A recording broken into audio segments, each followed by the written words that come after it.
tayo ng Indomie, almusal.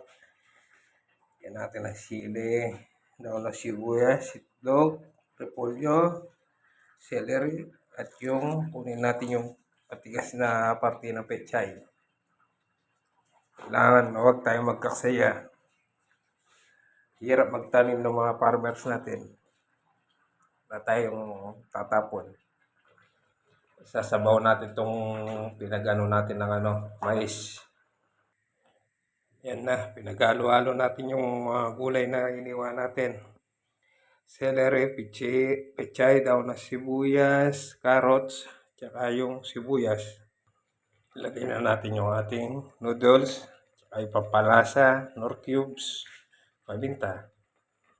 Ilagay na natin yung dalawang itlog. Ayan, no? Huwag natin na haluin para di matunaw yung itlog. Ito na guys, kain na tayo. Kaya natin ng sili, tsaka kalamansi. Salamat guys. Kain na tayo.